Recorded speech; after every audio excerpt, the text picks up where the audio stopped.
Hi everyone, I'm Linda Rourke. Up next, Larry Deanny will have For the Record, and then on Hamilton Life, we're at Dundas Little Theatre to talk about the production on stage now. You don't want to miss out on that.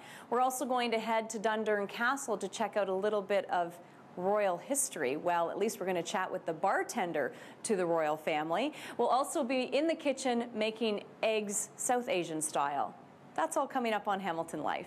But first, here is For the Record with Larry Deanny. Well, thank you very much, Linda. I am Larry Deanny, and this is the Monday, April 25th edition of For the Record. And on today's show, get ready for the roadwork on Upper James. Urbanicity makes you think, and flashing forward to the year 2040, and that's where we begin.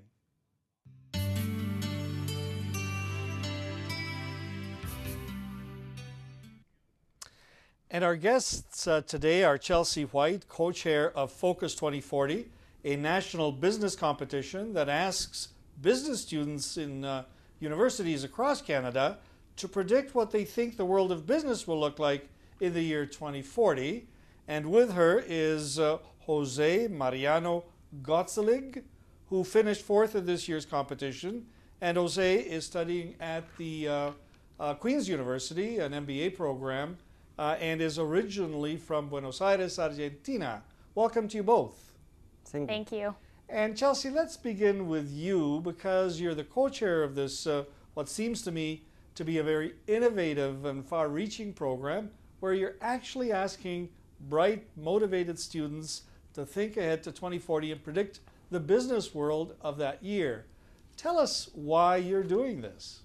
Well, I'm actually entering my fourth year now in the undergraduate program at McMaster University, and I love to get involved in professional development activities. So this is actually the second program that I've run in my undergraduate career, and I just have a knack for it. I mean, I get to meet people like Jose, I get to network with different sponsors, and I mean, it's a great experience. And in fact, this program I saw from my research notes actually began many, many years ago in 1960, wasn't it? What's That's the right. background to it?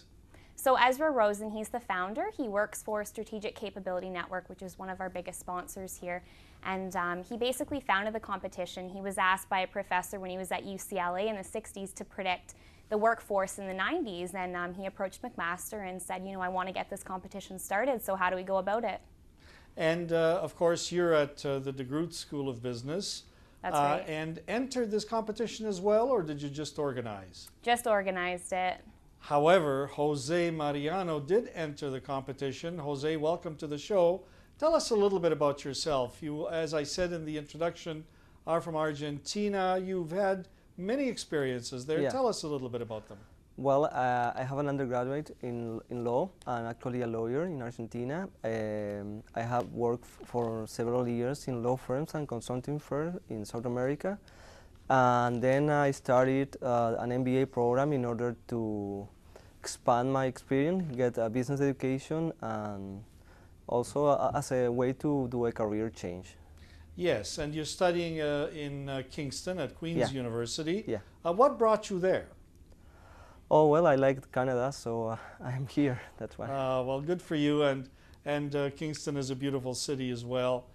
So tell us about your involvement in this special competition. Well, this started in January of this year. Chelsea and other people from the program came to Kingston to promote the competition only 1 week before the deadline of the first submission. I got very interested in the competition because I thought it was very challenging to predict how the human resources of 2040 are going to be, so I got in. My first submission was made on January 15, if I remember correctly. Then I made a second submission on end of February, and when I got into the top 10, and so at the 30th of March, we have the final presentation here in Hamilton. And so this isn't science fiction. I mean, it's not like taking a blind stab at what's going to happen, 30 years from now. Obviously, you're studying trends and you understand the business cycles in order to make some, what I would think would be intelligent predictions about the future. So tell us what your submission was based on. Well, my final presentation was based in what I consider are going to be the three forces of transformation of the work environment by 2040. I consider that there are going to be three major forces. One is technological innovation, secondly, the demographic changes, and third, sustainability. So I predict... Sorry, the third was sustainability? Sustainability, yeah. Okay. I try to predict which are going to be the change that these three forces are going to have in the work environment, especially in the workforce, workplace, work systems, and the organization. And then I suggest what are the challenges that the human resource profession are going to face, and also make some recommendation for the academia and for the industry practitioners. All right, so let's see if we can break down a couple of those just a little bit so our viewers can understand them. You talk about technological change. Yeah. We've seen rapid change over the last, I would say, even 10 years in technology, where there are things that we use on a daily basis today, both in social media but in communications media, that we just had no inkling about even 5 years ago, let alone 10. So where do you see that going 30 years from now? Well, I consider that there's going to be increase in the use of robotics not only in the industry but also in the service industries. Also an increase in the use of communication and computer technology. Mainly in the use, I consider that they're going to be like virtual offices where the people can work from their homes with the aid of virtual reality and telecommunications. Okay, and what about the whole issue of demographic change? Again, we've seen just a world of change in North America, but we've also seen it in South America with the ascendancy of Brazil, for example, as a superpower, and the changes in the Middle East. What do these demographic implications have to do with the business climate 30 years from now? Well, mainly I consider what is going to be the impact of an Asian population in North America. I consider that there's going to be 4 generations at the workplace by 2040, that the retirement as we know it is going to be changed. People is going to retire later or not retiring. So, and I consider that the gap between those who are entering the workforce and those who are leaving is going to be huge in the history. Are you optimistic? Yeah, I am. Excellent. Chelsea, I know that you've been involved in previous programs as well. What are some of the other predictions that people have made around business climate and business opportunities 30 years hence? Well, with the program entering its 3rd year now, we've had a variety of ideas, some of them technologically based, such as even microchips in the brain. So instead of using... Listen, I've predicted that. Yeah, when you're born, they're going to put a little microchip in your ear so that you can make phone calls. I don't know about that one. That one's a bit scary. But yeah, putting microchips in the brain so that instead of using biometrics to sign into a computer or get into a workplace, we can just think of a password and it will allow us entry. There's been crazy things like that. And then, of course, there's things like Jose had mentioned, like sustainability and, you know, a lot of the demographic changes that we're going to face. Well, listen, I think it's just great that we get engaged young people such as yourselves thinking about the future, because if we think about it, we plan for it.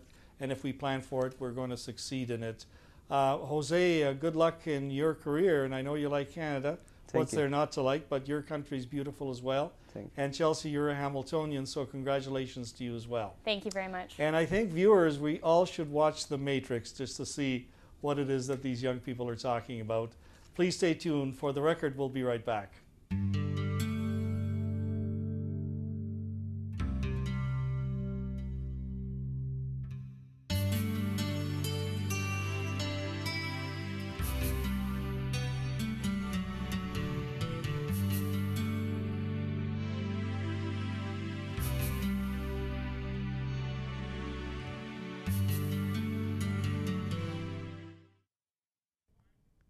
And welcome back to the April 25th edition of For the Record. I'm your host, Larry Deani, and usually we host the city's Economic Development Department, but because this is Easter Monday and they are on break, we have a very special and exciting development to talk about this afternoon.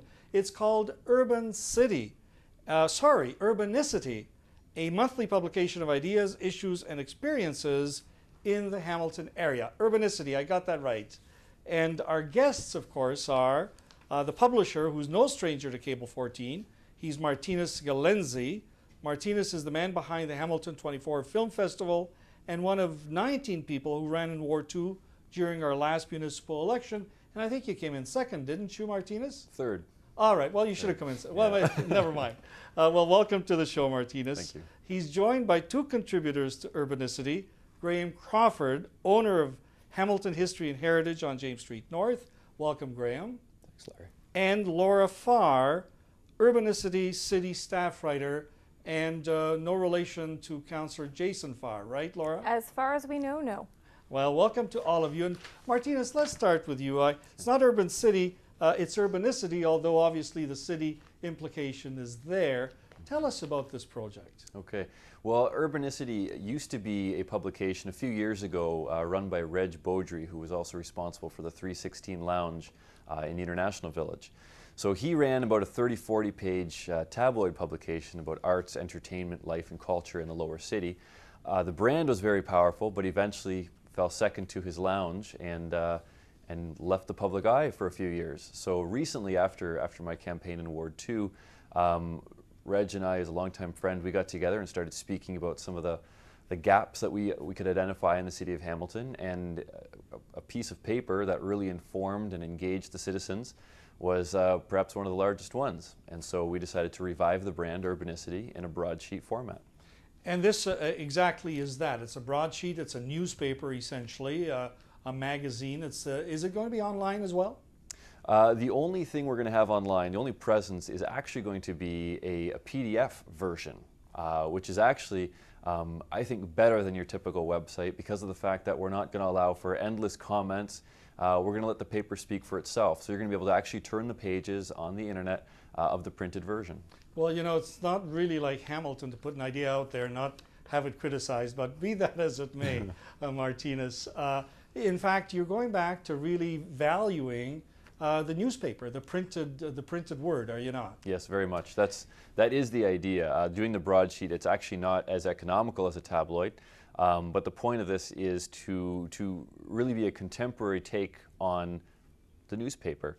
And in a time when no one's really paying attention to the printed word, we wanted to do an homage to newspaper culture, but yet bring a whole new, fresh, exciting, innovative sensibility to it. And hence, we have the largest broadsheet in the Hamilton area.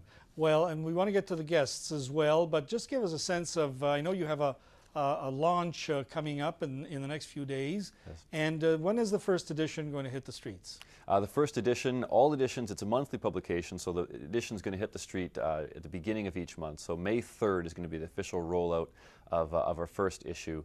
And then beyond that, look for it for the first 3 days of every month, depending if there's a weekend involved, to appear all over the city. Wonderful. And we're going to have you come back and tell us who some of the writers are, but we've got two right here with us today. And Graham Crawford, of course, is one of them. And Graham, and I mean this sincerely, you've made a splash with your gallery on James Street, the His and Her Gallery, the History and Heritage, as it were, gallery. And you tell Hamilton stories. So I think I see the link to Urbanicity. But in your own words, tell us what attracted you to this project. Well, one of them was, as Martinez just mentioned, it's an old-fashioned broadsheet. And for people who don't maybe know what that is, you may have noticed if you buy the Spec, the Globe and Mail, any newspaper, they're getting skinnier and skinnier and longer and longer. An old-fashioned broadsheet is a very wide paper. So physically, it's from the past, if you will. But that isn't the key part that interested me. What really interested me was that Martinez said we would have an opportunity for longer articles. So it's almost like a newspaper full of op-ed pieces. So where you have the time to sort of, describe a situation, an issue, an idea, and expand your argument. So whether that's 700 words, 800 words, 1,000 words, rather than trying to do these things in sort of short bursts of 200 words where you basically it's over before you get started. That attracted me greatly. but also the focus on issues and ideas. Martinez has been very clear. What he doesn't want from his writers is a lot of critical pieces, but he wants critical thinking.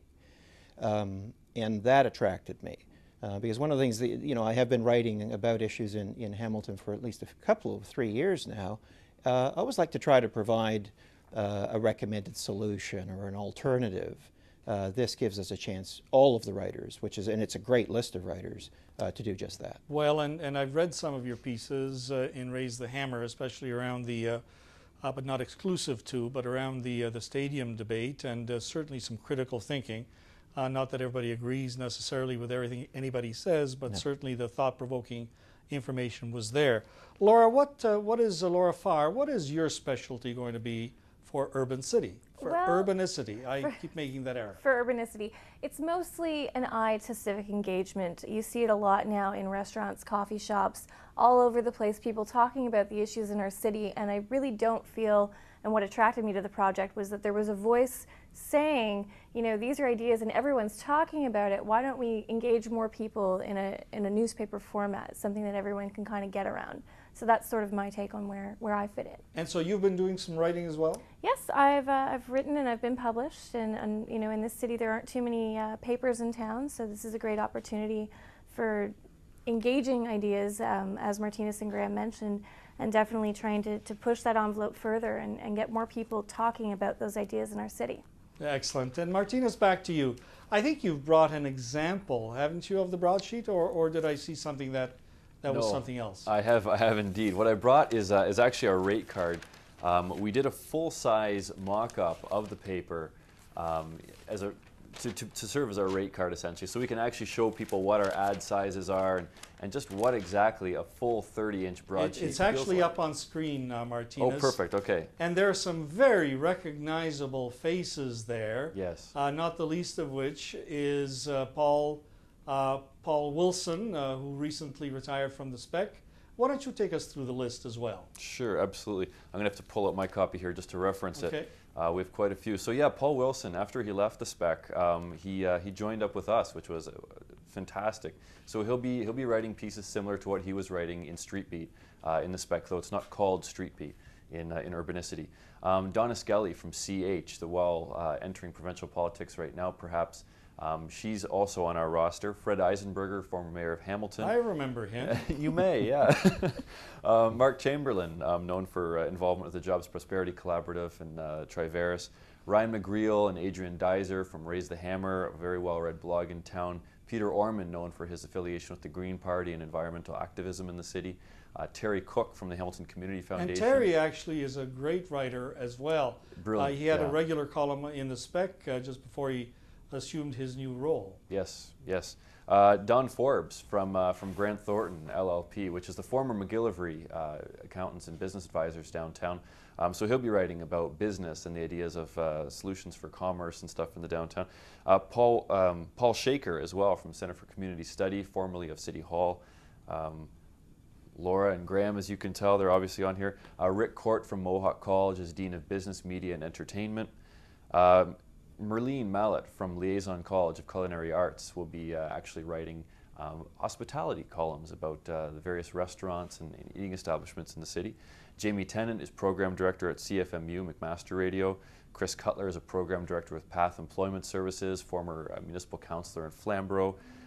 Keenan Loomis from the Innovation Factory, and Joey Coleman from Everywhere. Well, then the social media will be part of this if Joey Coleman is involved, Martinez. But listen, very quickly, because we're running out of time, and what a roster. It sounds like you've got some top-notch writers there. It's going to be an interesting magazine to watch and to read. But, you know, this is obviously about the urban component of the city of Hamilton and all of the issues that implies. But the audience, I would think, is really the wider city as well, is it not? Very much, yeah.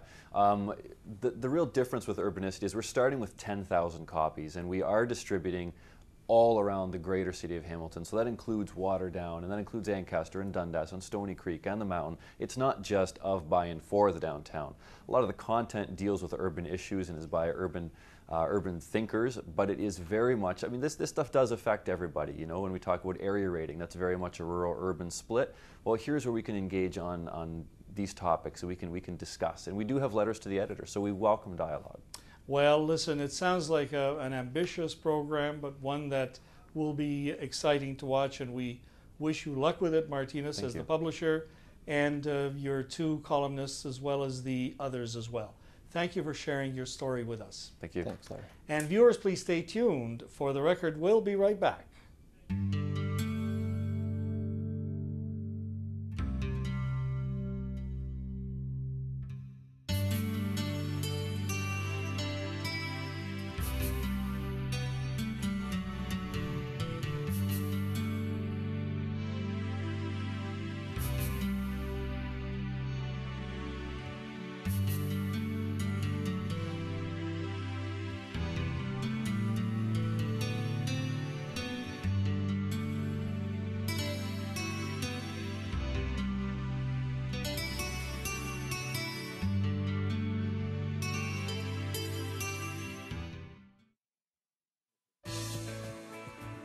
Larry Deanne's wardrobe, provided by Newman's Menswear.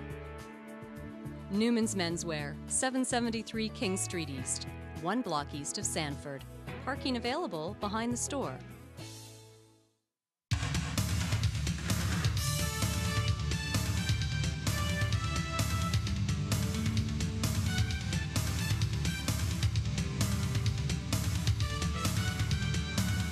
And in our notebook, we begin with a traffic note today. Starting tomorrow, April 26th, roadwork starts on Upper James from Stone Church Road to Kennedy Avenue. Lots of work is being done, new water mains, curb construction, and road resurfacing. The work is expected to continue weekdays until mid-November. During this time, Upper James, again between Stone Church and Kennedy, will be reduced to 1 lane in each direction. And celebrate the royal wedding at a tea party this Saturday. It's for parents and kids and takes place at the Eastgate Square, April 30th from 1 until 3 p.m. And it's a fundraiser for McMaster Children's Hospital. And that wraps up this edition of For the Record. Our thanks today go to Chelsea White, Jose Mariano Gottselig, Martinez Galenzi, Graham Crawford, and Laura Farr. And now please stay tuned, because coming up is Linda Rourke and Hamilton Life.